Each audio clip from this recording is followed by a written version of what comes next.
नमस्कार साथियों। आज भारत के यशस्वी प्रधानमंत्री जो विश्व के शक्तिशाली नेताओं के रूप में जाने जाते हैं, आज उनका जन्म दिवस है, श्री नरेंद्र मोदी जी का। क्योंकि विश्व के शक्तिशाली नेताओं के रूप में जाने जाते हैं और आज उन्होंने भारत को काफी आगे पहुंचाने में मदद किया हुआ है। तो थोड़ा समझते हैं, जानते हैं कि नरेंद्र मोदी जी का जीवन कैसा है, उनका व्यक्तित्व कैसा है। थोड़ा सा जानना और नॉलेज रखना हमारे लिए आवश्यक है, राइट। तो विकिपीडिया के अनुसार से चलिए स्टेप बाय स्टेप जानते हैं, समझते हैं और एक एक बातों पर विचार करते हुए आगे बढ़ते चले जाएंगे, ताकि हमारी नॉलेज भी साथ साथ में इंक्रीज हो। तो आप यहाँ पर नरेंद्र मोदी जी के बारे में आप यहाँ अब आप देख पा रहे होंगे, आपके सामने ओपन हो चुका है विकिपीडिया का, है ना। चलिए एक एक करके करते हैं शुरुआत। तो निवेदन है, बने रहिएगा आप सब मेरे साथ। सबसे पहले आइए यहाँ पर मोदी जी के बारे में थोड़ा सा ये देखते हैं, उनके व्यक्तित्व के बारे में थोड़ा सा। यहाँ पर मोदी जी आपको दिख रहे हैं। शो मोदी से संबंधित सारी कुछ बातें यहाँ पर देखिए जो आपको यहाँ पर दिखेगा। यहाँ पर देख सकते हैं कि यहाँ पर भारत के प्रधानमंत्री वो 14वें प्रधानमंत्री रहे हैं, है ना। और उसके साथ ही साथ ये कार्यालय चीजें आपको सारी चीजें देख रही है कि वो उनके उनके जब से वो प्रधानमंत्री कौन कौन लोग जो राष्ट्रपति रह चुके हैं, पूर्व अधिकारी मनमोहन सिंह जी भी रह चुके हैं और लोकसभा के भी जो है वो पद पर हैं। उसके साथ ही साथ गुजरात गुजरात के भी 14वें प्रधानमंत्री रहे। देखिए दोनों चीज कितना मेल खा रहा है। आज वो भारत के 14वें प्रधानमंत्री है और गुजरात के 14वें मुख्यमंत्री भी रह चुके हैं 2001 से लेकर के 14 तक। कितना अच्छा काम किया हुआ कि वो 1 से लेकर 14 तक ही वो वहाँ मुख्यमंत्री बने रहे। इसका मतलब है कि वहाँ अपना जो है गरिमा काफी छोड़ा है, काफी अपना मेहनत दिखाया हुआ है, पुरुषार्थ दिखाया हुआ है। उसके उस समय में देख सकते हैं इतने सारे जो राज्यपाल है, सुंदर सिंह भंडारी जी, कैलाशपति मिश्र जी, बलराम जाखड़ जी और इस तरह से कई ऐसे हैं जो कि वहाँ के राज्यपाल रहे हुए हैं। उनका जन्म दिवस जो है 17 सितंबर 1950, क्योंकि अब आज 17+ के हमारे नरेंद्र मोदी जी हो चुके हैं। उनका जो नाम था जन्म का नरेंद्र दास मोदी था, आप देख पा रहे होंगे। उनकी राष्ट्रीयता भारतीय है और इसके अलावा वो राजनीतिक दल के जो है उनका क्या है, भारतीय जनता पार्टी बीजेपी के नाम से जिसको जानते हैं आप। साथ ही साथ शैक्षिक संबद्धता दिल्ली विश्वविद्यालय गुजरात विश्वविद्यालय में उन्होंने पढ़ाई किया है और इस तरह से आप देख सकते हैं उनका धर्म जो है हिंदू है। उसके साथ ही साथ नरेंद्र मोदी जी, यह एक लेख इसका भाग है जो मैंने देखा सुना समझा, है ना। ये सारी चीजें हैं जो उनके योगदान है, उनकी चलाई गई योजना है। साथ ही साथ देखें तो नरेंद्र मोदी जी के यहाँ पे वैश्विक योगदान में क्या है, विदेश नीति, अंतर्राष्ट्रीय योग दिवस, इंस्टा न्यू डेवलपमेंट बैंक, जिसके कारण से विश्व में उनको काफी जाना गया, सराहा गया और माना गया। भारत में उन्होंने क्या क्या योजनाएं चलाई, क्या आपको पता है? थोड़ा देखिए इस बात। उन्होंने मन की बात शुरुआत की, आपको याद है ना, मन की बात उन्होंने शुरुआत की थी। स्वच्छ भारत, मुद्रीकरण, जनधन योजना, मुद्रा योजना, अटल पेंशन योजना जो आपको यहाँ पर दिख रहा होगा, अटल योजना। साथ ही साथ आपको दिख रहा होगा यहाँ पर जीवन मोती, यहाँ जीवन ज्योति दिख रहा है, सुरक्षा बीमा यहाँ पर दिख रहा है आपको। मेक इन इंडिया मूवमेंट उन्होंने चलाया था, make in India. Adarsh Gram भी उन्होंने ही चलाया था ना, आदर्श ग्राम। तो इसके साथ ही साथ आपको देख पा रहे होंगे आदर्श ग्राम और सड़क यातायात, सुरक्षा बिल, उन्नत भारत और सुकन्या समृद्धि योजना। और सुकन्या समृद्धि योजना काफ़ी बढ़िया है हर हमारे देश के बेटिया के लिए, जिससे उनका जीवन जो है सुरक्षा हो जाता, सुरक्षित हो जाता है। उज्ज्वल योजना है, उजाला योजना, उज्ज्वल योजना, इस तरह की योजनाओं को उन्होंने शुरुआत की, काम के इन सारे चीज़ों पे। थोड़ा सा यहाँ समझने की कोशिश करते हैं, एक एक बिंदु पर थोड़ा ध्यान देते हैं, थोड़ा जल्दी में यहाँ से यहाँ तक पर अगर आप थोड़ा पढ़ के समझने की कोशिश करते हैं। ध्यान से देखिएगा मेरे दोस्तों भाइयों, कि नरेंद्र भाई दामोदर दास मोदी के नाम से उनको बुलाया जाता है। जैसे कि नरेंद्र दामोदर दास मोदी हैं, लेकिन उसमें भाई लगाएगा नरेंद्र भाई दामोदर दास, राइट।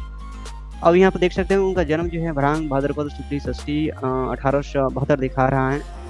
ये हमारे भारतीय जो कैलेंडर है, और इस कैलेंडर के अनुसार थोड़ा सा देखें तो सितंबर जो 17 सितंबर 1950 को उनका जन्म हुआ था, राइट। और साथ ही साथ वो ध्यान से देख सकते हैं 2014 से अब तक वो लगातार दूसरी बार भारत के प्रधानमंत्री बन चुके हैं और वाराणसी से लोकसभा सांसद भी हैं, है ना। और 2 बार प्रधानमंत्री बन चुके हैं और 15 मत पर रह करके प्रधानमंत्री के मंत्री पद पर रह करके उन्होंने काफ़ी अच्छे काम भी किए हैं। यहाँ से लेकिन इन सारी चीज़ों पर बात नहीं करेंगे, थोड़ा-सा मोदी जी के व्यक्तित्व के बारे में बात करेंगे, हम यहाँ से क्या सीख सकते हैं, लर्न कर सकते हैं। अब यहाँ पर देख सकते हैं कि नरेंद्र मोदी जी को थोड़ा-सा देखिए यहाँ से कि वो इसमें क्या देखने को मिल रहा है कि वो आरएसएस के सदस्य भी हैं। आरएसएस का नाम सुना है ना? राष्ट्रीय स्वयंसेवक, और भारतीय भारतीय जनता पार्टी यानी भाजपा के भी सदस्य हैं। थोड़ा-सा दूसरे पैराग्राफ पर थोड़ा ध्यान देते हैं, यहाँ पे समझने की कोशिश करते हैं कि वाडनगर के गुजरात परिवार में पैदा हुए थे वो, और गुजरात के वाडनगर में मोदी जी ने बचपन में चाय बेचने वाले पिताजी की मदद की, है ना? चाय बेचने में मदद की थी, थोड़े समय के लिए मदद किए होंगे और बेचे होंगे, बनाए होंगे, ये सारी उन्होंने मदद की थी, है ना?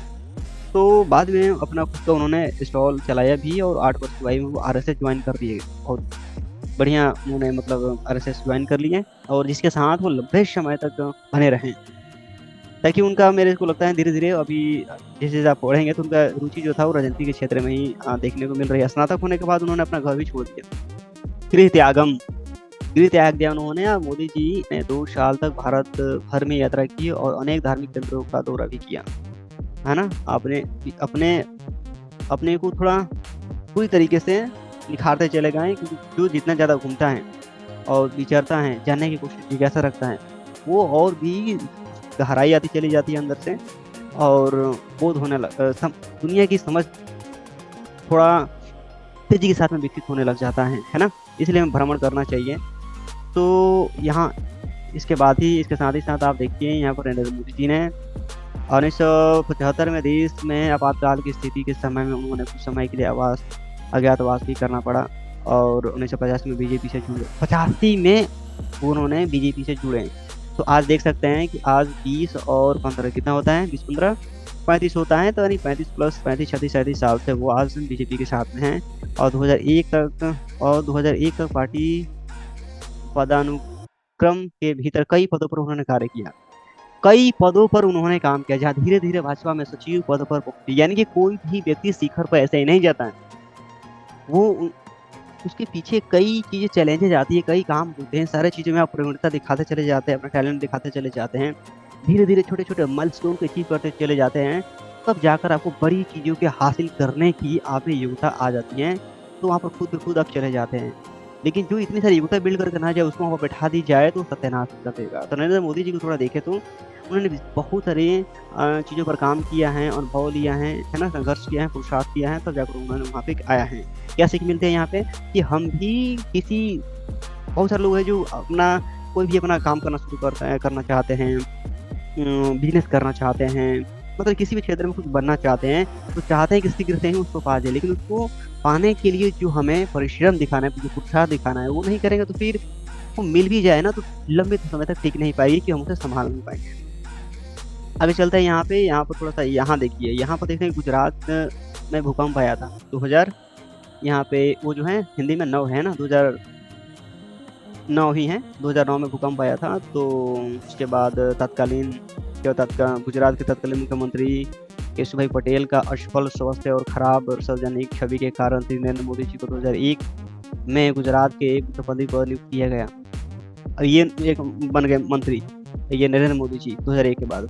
और नरेंद्र मोदी जी शीघ्र ही विधानसभा के लिए चुने गए, क्योंकि उनके पीछे बहुत सारे उन्होंने काम किया है, और उनकी कार्य की क्षमता जो है, काम करने की जो शैली जो है, काफ़ी लोगों को पसंद आने लगे। 2002 गुजरात दंगों में उनके प्रशासन को कठोर माना गया। इस समय उनके जीवन की आलोचना भी हुई, उनके संचालन की आलोचना भी हुई। हालांकि सर्वोच्च न्यायालय द्वारा नियुक्त विशेष जांच दल को अभियोजन पक्ष की कार्यवाही आरंभ करने के लिए कोई प्रमाण नहीं मिला, है ना? तो गुजरात के मुख्यमंत्री के रूप में नीतियों को आर्थिक विकास को प्रोत्साहन जारी रखने के लिए उनको श्रेय दिया गया। काफ़ी अच्छे काम करते रहे। ध्यान से देखिए, यहाँ पर इस पैराग्राफ में कमाल हो गया है। वो गुजरात के 14वें मुख्यमंत्री बने, और काफ़ी लंबे समय तक बने। उनके अच्छे कामों के कारण गुजरात के जनता ने उन्हें 4 बार देख रहे हैं। 4 बार का मतलब 2001 से लेकर के 2014 तक वो 4 बार लगातार मुख्यमंत्री रहे हैं। और उसके बाद गुजरात विश्वविद्यालय से राजनीति विज्ञान में उन्होंने स्नातकोत्तर डिग्री, पोस्ट ग्रेजुएट की डिग्री प्राप्त की नरेंद्र मोदी जी विकास पुरुष के नाम से भी उनको जाना जाता है। अब जरा ध्यान से देखिएगा, यहाँ पे वर्तमान समय में देश के सबसे लोकप्रिय नेता हैं, शक्तिशाली नेता के रूप में जाना जाता है। टाइम्स पत्रिका ने भी उनको मोदी जी को पर्सन ऑफ द ईयर्स के नाम से के लिस्ट में उनको भी शामिल कर लिया। अब यहाँ पर आप देख सकते हैं, यहाँ पे इस पैराग्राफ में काफ़ी इंटरेस्टिंग चीज़ें हैं कि अटल बिहारी वाजपेयी की तरह नरेंद्र मोदी जी एक राजनेता और एक कवि भी है। राजनेता तो है, एक कवि भी है, तो लिखते रहते हैं कविताएं। वो गुजराती भाषा के अलावा हिंदी में भी देश प्रेम से ओत-प्रोत कविताएं लिखते रहते हैं। तो हमारे अंदर भी इस तरह की कला होना चाहिए कि हम जिस भी क्षेत्र में रहे ना, इतना तो अपने आप को व्यक्तित्व को निखारें कि अपने आप को स्टोरी टेलिंग करने आना चाहिए हमें। एक ही चीज़ों में इतना फोकस ना हो जाएं कि जो बहुमुखी हमारी अंदर जो योग्यता होना चाहिए उस पर हम ध्यान ही ना दें, है ना? तो नरेंद्र मोदी जी को हम देख रहे हैं, तो उनकी सिर्फ वही नहीं है क्योंकि वो प्रधानमंत्री होने के साथ वो देश के नेतृत्व करते हैं और उनके अंदर हर चीज़ में देखेंगे लगभग तो बात करने की शैली, चीज़ों को प्रस्तुत करने की शैली कितना मतलब स्मार्ट है, विशाल है उनकी बात बताने के तरीका, है ना? उसके साथ ही साथ थोड़ा आइए यहाँ पर देखते हैं। यहाँ पर आप देख रहे हैं तो उनके नेतृत्व में भारत की प्रमुख विपक्षी पार्टी भारतीय जनता पार्टी ने 2014 का लोकसभा चुनाव लड़ा और 282 सीटें जीत करके अभूतपूर्व सफलता प्राप्त की। एक सांसद के रूप में उन्होंने उत्तर प्रदेश की सांस्कृतिक नगरी वाराणसी एवं अन्य गृह राज्य गुजरात के बड़ोदरा संसदीय क्षेत्र से चुनाव लड़ा और दोनों जगह से जीत दर्ज की उन्होंने, है ना? और भाई हार जीत का खेला है, जीते गए और जीतते ही गए क्योंकि अच्छा काम उन्होंने किया था, है ना? हर चीज़ में हार जीत का खेल तो चलता ही है। उनके राज्य में भारत का प्रत्यक्ष विदेशी निवेश एवं बुनियादी सुविधाओं पर खर्च तेजी से बढ़ा। उन्होंने अफसरशाही में कई सुधार किए, है ना, जो खेल करते हैं, और योजना आयोग को हटा करके नीति योजना प्लानिंग को हटा करके उन्होंने पॉलिसी बना दिया, उन्होंने गठन कर दिया, ठीक है। अब यहाँ पर आते हैं, इस स्लाइड को थोड़ा सा पढ़ने की कोशिश करते हैं यहाँ पे। इसके बाद उन्होंने क्या किया कि 2019 में भारतीय जनता पार्टी ने उनके नेतृत्व में दोबारा चुनाव लड़ा और इस बार पहले से भी ज़्यादा बड़ी जीत हासिल की, क्योंकि प्रधानमंत्री जी जिस प्रकार छवि बना कर रखे थे और रखे भी हैं, और लोगों ने काफ़ी उनको पसंद किया और उससे भी बड़ी सीटों से आप देख रहे हैं 3 सीटों पर उन्होंने जीत हासिल की और भाजपा के समर्थक दलों की यानी राजग को कुल 352 सीटें प्राप्त हुई और 29 मई 2019 को शपथ ग्रहण कर नरेंद्र मोदी जी लगातार प्रधानमंत्री बन गए। फिर चुनाव आने वाला है, क्या होगा वो अभी मुद्दा हम इस पर डिस्कस करने की जरूरत नहीं है। Last slide. 2019 के आम चुनाव में उनके पार्टी की जीत के बाद उनके प्रशासन ने जम्मू कश्मीर की विशेष राज्य की दर्जा को रद्द कर दिया, अपने में शामिल कर लिया। उनके प्रशासन ने नागरिकता संशोधन अधिनियम कई चीज़ें लागू किया, पेश भी किए गए, जिसके परिणाम स्वरूप क्या हुआ, जिसके परिणाम स्वरूप आप यहाँ पर देख सकते हैं, जिसके परिणाम स्वरूप देश भर में व्यापक विरोध प्रदर्शन हुआ और मोदी और अपने हिंदू राष्ट्रवादी विश्वासों और 2002 के गुजरात दंगों के दौरान उनकी अधिक भूमिका पर घरेलू और अंतर्राष्ट्रीय पद पर विवाद भी और विवाद का एक आंकड़ा बना हुआ है ना, जिसे बहिष्कारवादी सामाजिक एजेंडे के प्रमाण के रूप में अधिकृत किया गया है। मोदी के कार्यकाल में भारत ने लोकतांत्रिक वैकस्लैडिंग का अनुभव किया है ना। तेजी के साथ में लोग आगे बढ़ रहे हैं और विकास हो रहा है धीरे धीरे, जो आप देखते होंगे। तो यहाँ पर मोदी जी के बारे में आपने जाना, समझा और समझने की प्रयास किया मोदी जी के बारे में। इस चीज़ों को देख करके आपको बहुत सारी चीज़ें सीखने की मिली कि एक व्यक्ति जो है अपनी जीवन शुरुआत कहाँ से हुई, अभी व्यक्तिगत जीवन के बारे में आप सर्च मार सकते हैं गूगल पे, उस पर हमारी फिलहाल चर्चा नहीं करेंगे।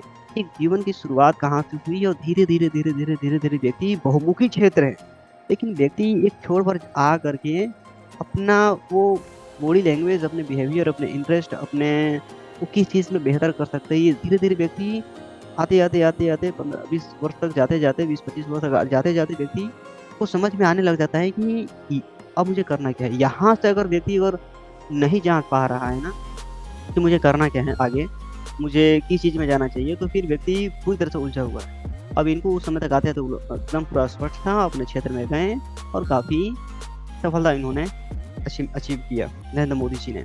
इस प्रकार से हम सबको भी इस बात पर ध्यान देना चाहिए कि उस वर्ष तक जाते-जाते 20-25 तक तो जाते-जाते 25 ढेर हो गया, 20 तक जाते-जाते क्लैरिटी मिल जाना चाहिए कि हमें किस क्षेत्र उस समय भी नहीं मिल पाती है, अगर सही संगति मिल जाती है, सही मार्गदर्शक मिल जाते हैं तो स्पष्ट हो जाता है, नहीं तो थोड़ा-सा और समय लग सकता है। वहाँ से जीवन स्पष्ट हो जाता है कि हमें अपने लाइफ में क्या करना है, किस क्षेत्र में मुझे जाना होगा, हमें जाना होगा, राइट? तो इस वीडियो को आपने देखा, समझा और मोदी जी के बारे में जो आपका विचार है, आप अपने लिख सकते हैं विचार। आपको वीडियो कैसा लगा, ये भी हमें कमेंट बॉक्स में अवश्य बताएँ और साथ ही साथ हमारे इस डिजिटल दुनिया चैनल को सब्सक्राइब अवश्य कर लीजिएगा, ताकि आपको डिजिटल मार्केटिंग से संबंधित बहुत सारी जानकारी आपको मिलती रहेगी और ऐसे ही महापुरुषों के बारे में भी आपको लगातार जानकारी मिलती रहेगी। ये डिजिटल दुनिया सर्विस सिर्फ आपको डिजिटल मार्केटिंग का ही ज्ञान नहीं देगा, बहुत सारी चीज़ों का भरपूर एक सीरीज के रूप में आपको लगातार ज्ञान मिलता रहेगा, महापुरुषों से ज्ञान मिलता रहेगा कि फिर डिजिटली दुनिया भर के सर्विसेज के बारे में सेवाएँ हमें आपको लगातार देते चले जाएँगे, है ना? फिलहाल में हमारे साथ बने रहने के लिए और पूरे अंत तक वीडियो को देखने के लिए आप सबका बहुत-बहुत दिल से धन्यवाद।